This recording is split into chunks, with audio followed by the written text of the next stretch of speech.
Hello guys, good morning. Welcome back to my YouTube channel Praveda Malnad. ಇವತ್ತು Monday ಆಗಿರೋದ್ರಿಂದ ಬೇಗ ಎದ್ದು ಆ್ಯಸ್ ಯೂಶ್ವಲ್ ದೇವ್ರಿಗೆ ಕೈ ಮುಗಿದು ಒಂದು ಕಡೆ ಹಾಲು ಬಿಸಿ ಮಾಡೋದಕ್ಕಿಟ್ಟೆ. ಮತ್ತು ಒಂದು ಕಪ್ಪಿಗೆ ಕಾಫಿ ಪೌಡರ್ ಹಾಕಿ, ಇನ್ನು ಇದು ನಂಗೆ ಡಾಕ್ಟರ್ ಕೊಟ್ಟಿರೋದು ಹಾಲು ಪೌಡರ್, ಇದನ್ನು ಎತ್ತಿಟ್ಟು ಮತ್ತು ಬಿಸಿನೀರು ಕಾಯಿಸಿದೆ, ಅದನ್ನು ಗ್ಲಾಸಿಗೆ ಹಾಕ್ಕೊಂಡು ಬಿಸಿನೀರು ಕುಡಿದು ಹೊರಗಡೆ ಬಂದೆ. ಅಷ್ಟೆಲ್ಲ ಹಸ್ಬೆಂಡೆಲ್ಲ ಫುಲ್ ಮುಂದೆ ಎಲ್ಲ ಕ್ಲೀನ್ ಮಾಡ್ತಾಯಿದ್ರು. ಯಾವಾಗಲೂ ಅವರೇ ನಂಗೆ ಹೆಲ್ಪ್ ಮಾಡೋದು. ಮಂಡೇ ಮತ್ತು ಸ್ಯಾಟರ್ಡೇ ಥರ್ಸ್ಡೇ ಎಲ್ಲ ವಾರ ಇರೋದ್ರಿಂದ ಅವರೇ ಎಲ್ಲ ಕ್ಲೀನ್ ಮಾಡಿಕೊಟ್ಟಿರ್ತಾರೆ. ಅವರಿಗೂ ಕಾಫಿ ಕೊಟ್ಟು ನಾನು ಒಳಗಡೆ ಹೊರಟೆ. ನನಗೆ ಡಾಕ್ಟ್ರು ಕೊಟ್ಟಿರೋ ಹಾಲು ಪೌಡರ್ ಹಾಕಿ, ನಾನು ಪ್ರೆಗ್ನೆಂಟ್ ಇರೋದ್ರಿಂದ ಅದೇ ಹಾಲು ಪೌಡರ್ ಕುಡಿಬೇಕು.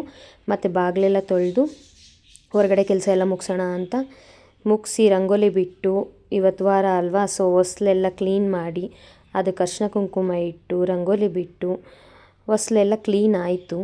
ಇನ್ನು ಒಳಗಡೆ ಬಂದೆ. ಒಳಗಡೆ ಕೆಲಸ ಮುಗಿಸೋಣ ಅಂತ ರೂಮೆಲ್ಲ ಫುಲ್ ಮೆಸ್ಸಿ ಆಗಿತ್ತು. ಹಾಸಿಗೆ ಕವರ್ ಚೇಂಜ್ ಮಾಡಬೇಕಿತ್ತು. ಚೇಂಜ್ ಮಾಡಿ ರೂಮೆಲ್ಲ ಕ್ಲೀನ್ ಮಾಡಿ ಕಸ ಗುಡಿಸಿ ಮನೆಯೆಲ್ಲ ಒರೆಸಿ ಕ್ಲೀನ್ ಮಾಡಿ ಮುಗೀತು ಅದು.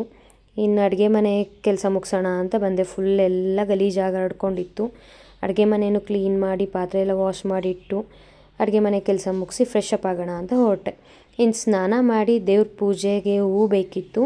ಇಲ್ಲಿ ನಮ್ಮ ಲೇಔಟಲ್ಲಿ ಹೂವು ತರಕಾರಿ ಏನೂ ಬರಲ್ಲ, ಮಾರ್ಕೆಟ್ಗೆ ಹೋಗ್ತಾ ಇರಬೇಕು. ಸೊ ಇಲ್ಲೇ ಪಕ್ಕದಲ್ಲಿ ಸ್ವಲ್ಪ ಒಂದು ಮಿನಿ ಗಾರ್ಡನ್ ಮಾಡ್ಕೊಂಡಿದ್ದೀವಿ. ಅಲ್ಲಿ ಸುಮಾರು ದಾಸವಾಳಗಳು ಹಾಕಿದ್ದೀವಿ. ವೈಟು, ಪಿಂಕು, ರೆಡ್ಡು, ಹೀಗೆ ಸುಮಾರು ದಾಸವಾಳಗಳು ಹಾಕ್ಕೊಂಡಿದ್ದೀನಿ. ಅಲ್ಲಿ ಹೂವೇ ಆಗುತ್ತೆ. ಇನ್ನು ದೇವ್ರಿಗೆ ಅಲಂಕಾರ ಮಾಡಿ ಪೂಜೆ ಮಾಡಿ ನಾನು ರಾಘವೇಂದ್ರನ ಸ್ತೋತ್ರ ಓದ್ತೀನಿ. ಸೊ ರಾಯರು ಸ್ತೋತ್ರ ಎಲ್ಲ ಓದಿ ಹೊಟ್ಟೆ ಹಸಿತಾಯಿತು. ತಿಂಡಿ ತಿನ್ನೋಣ ಅಂತ ದೋಸೆ ಮಾಡಿದ್ದೆ.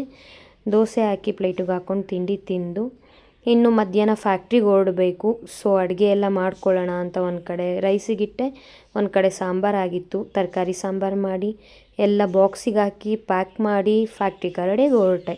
ಇವತ್ತಿಗೆ ನಾನು ವ್ಲಾಗ್ನ ಎಂಡ್ ಮಾಡ್ತಾಯಿದ್ದೀನಿ. ಯಾರ್ಯಾರಿಗೆಲ್ಲ ನನ್ನ ವಿಡಿಯೋ ಇಷ್ಟ ಆಗಿದೆ ದಯವಿಟ್ಟು ಲೈಕ್ ಮಾಡಿ, ಸಬ್ಸ್ಕ್ರೈಬ್ ಮಾಡೋದು ಮರಿಬೇಡಿ. Thank you.